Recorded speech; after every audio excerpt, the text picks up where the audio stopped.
बात करेंगे, हम किसान की बात करेंगे, छत्तीस बरादरी बात करेंगे। ये जहर बोलना काम कर रहे हैं। तो अध्यक्ष महोदय जी, इनको समझाओ, थोड़े समझ में आए, आपस में जहर मत को लें। ये किसान है बेचारे, वो कल उल्टा पलट देंगे।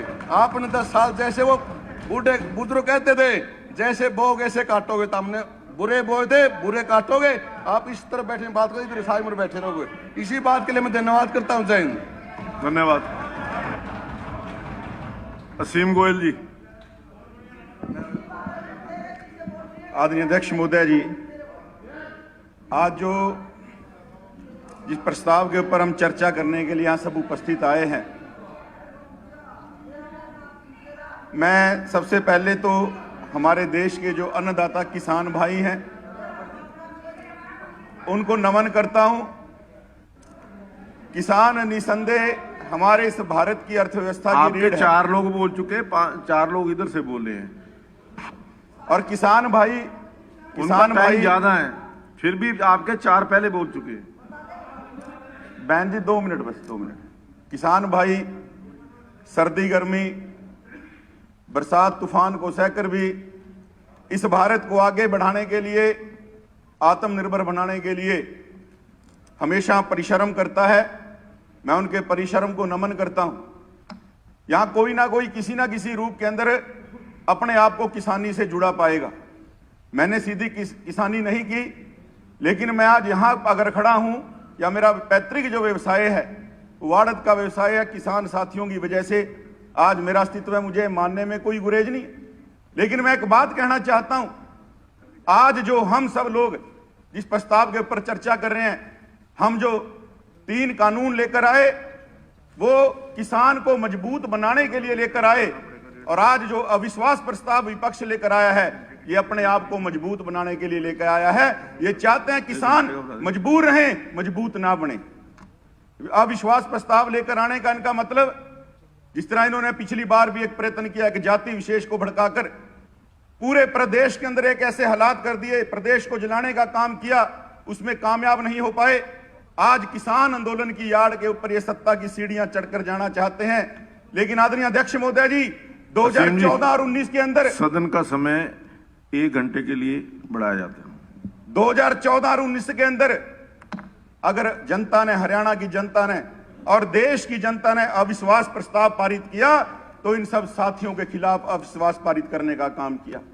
इनको लगा कि सत्ता को हथियाने के लिए ये एक बैकडोर एंट्री के नाते आज किसान भाइयों को एक गुमराह करके, अभी गोगी जी कोई ना, मैं आपकी बात कर रहा हूं, सुन लो, सारी आपकी बात करूंगा।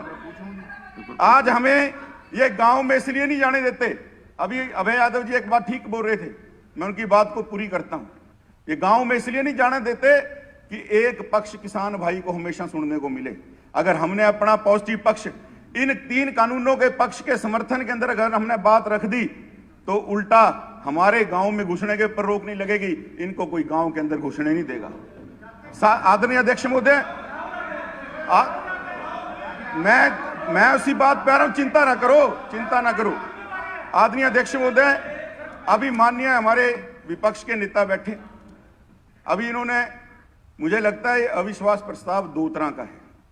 किसान भाइयों के नाते वोट बैंक की राजनीति को साधने का विश्वास प्रस्ताव भी है, और अपने आप को अपने हाई कमान के आगे स्थापित करने का विश्वास प्रस्ताव भी है।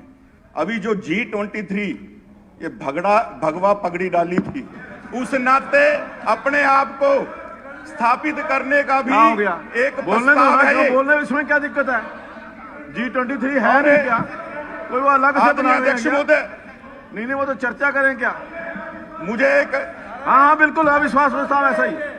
आदरणीय अध्यक्ष महोदय, बैठ जाइए। कोई अनपार्लियामेंट्री है क्या? ये कोई अनपार्लियामेंट्री चीज बोल रहे हैं वो क्या? नहीं तो नो कॉन्फिडेंस मैं बोल रहा हूँ जी, नो कॉन्फिडेंस मलिक साहब बोल रहा हूँ, चिंता ना करो।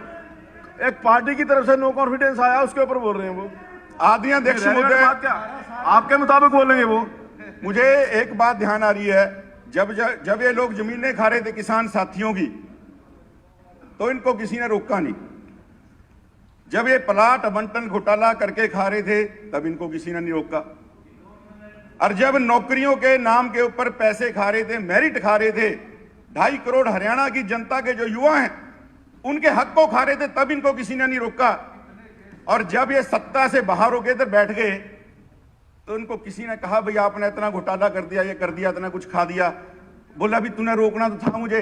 बोला भी मुझे तो किसी ने ये सिखाया था, जब कोई खा रहा होता तो उसको खाते हुए रोकना नहीं करते। तो सारे साथी खाने वाले भी और ना रोकने वाले भी इधर बैठे हैं आज। और आदरणीय अध्यक्ष महोदय, ये बात करते हैं नौकरियों की, ये 75% नौकरियों के ऊपर बात उठाते हैं बार बार। सरकारी नौकरियों की बात करते हैं, उसके अंदर रिजर्वेशन होना चाहिए। मैं कांग्रेस के साथियों से पूछना चाहता हूं, जो जेल सुप्रीडेंट की और एचसीएस की नौकरियां आपने दी थी, एक बार उनकी लिस्ट पढ़ दें, खड़े होकर सदन में बड़ी जिम्मेवारी के साथ में सन ऑफ करके पढ़ दें। पता चल जाएगा कितने मंत्रियों के, कितने एमएलओ के रिश्तेदार उन लिस्टों में लगे हैं। और हमारी लिस्ट हम पढ़ते हैं सदन में बड़ी जिम्मेवारी के साथ। इस अविश्वास प्रस्ताव का फैसला भी हो जाएगा।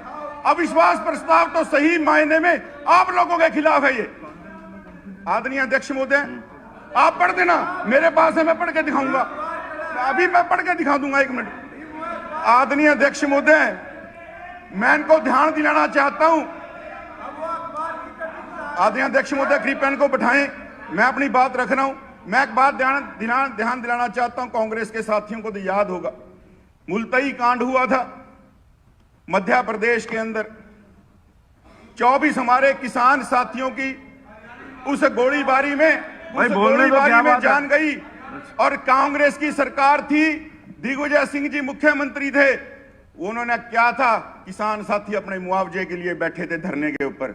जब वो नहीं उठे, गोलियां चलवाई, 24 किसान साथी वहां मर गए। और आज ये लोग हमारे संयम की परीक्षा लेना चाहते हैं। आज बॉर्डर के ऊपर 105 दिनों में, मैं बड़ी जिम्मेवारी से कहता हूं अध्यक्ष महोदय, एक किसान भाई भी सरकार की गोली से मरा नहीं है। इन लोगों ने पूरी कोशिश की, हमारी कोई लाठी नहीं चली, कोई गोली नहीं चली। आदरणीय अध्यक्ष महोदय, मैं उसी के ऊपर बोल रहा हूं, मैं बिल्कुल विषय के ऊपर बोल रहा हूं। दिग्विजय जी का नाम जो लिखा है वो डिलीट कर देंगे।